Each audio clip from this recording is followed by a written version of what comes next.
From 2015 to 2020, there were at least 2,070 unintentional shootings by children. 765 of those children died. A consumer product that causes this much harm to the public would normally be subject to a recall.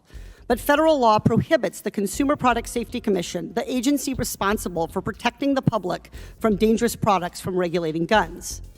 This is absurd. This is such a good area of attack for Democrats, and I think Katie Porter makes an excellent point here.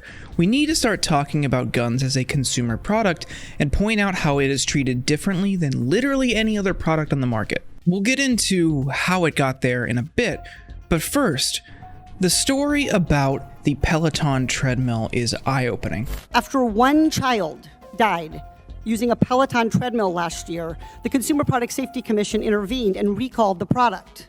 But when hundreds of children die using guns, there is no federal response. There is no federal safety standard for guns.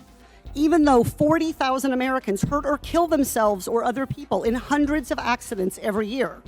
Instead of regulating guns like any other consumer product, federal law protects gun manufacturers. A teenager can watch a video online and learn how to modify a rifle to make it more deadly. And the gun industry avoids any liability if that teenager uses that modified rifle to fire repeatedly and rapidly at innocent people, even though their products could be designed to prevent unsafe modifications. You could see just how fast regulators worked when one kid, died because he was using it. And that should be the response whenever there's a product that kills somebody. We see how swift retailers work when there's E. coli or listeria outbreaks in groceries, and there's a long history of dangerous children's toys being recalled and banned. So why aren't we doing the same thing for guns? At the very least, shouldn't manufacturers and retailers be heavily regulated? Well, they're currently fighting about that in Congress, and it doesn't look good.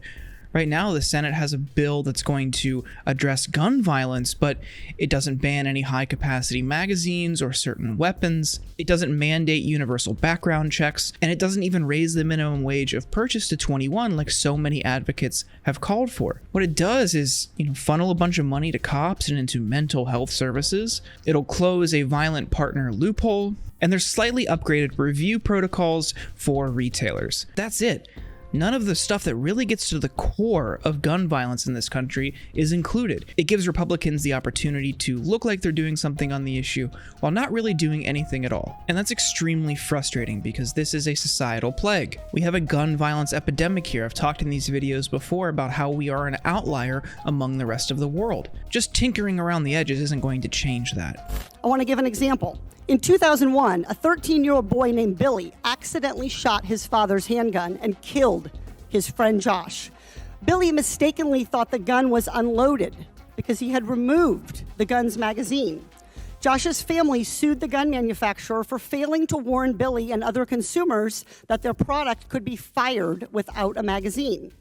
It's a simple case. It should have been decided by a jury, as is provided under the Constitution. Instead, because of the gun industry's immunity, the gun manufacturer was able to dismiss the case without a trial.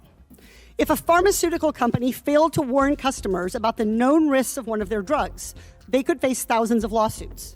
But we allow the gun industry to sell weapons without taking any precautions to protect children and families from fatal accidents. But one of the things we really need to look at is gun manufacturers' immunity from civil lawsuits. So in the 90s and into the early 2000s, there were a wave of lawsuits against gun manufacturers.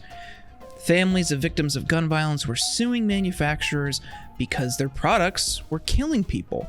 And in response, the NRA lobbied extremely hard to pass legislation to protect gun manufacturers from these civil lawsuits. It's called the Protection of Lawful Commerce in Arms Act. It was passed in 2005 by George Bush. And what this federal statute did was provide broad immunity for gun manufacturers and dealers across the country to shield them from these lawsuits. That's just not right.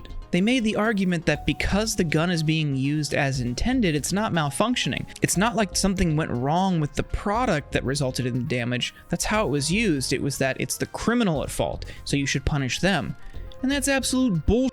because the product is a murder machine. And you can see that same sort of ludicrous thinking in people saying, guns don't kill people, bad people kill people, which again is insane. We don't treat guns the way we treat any other dangerous product, and we should. And it's my opinion, it shouldn't even be a consumer product, but I know not everyone agrees with me there.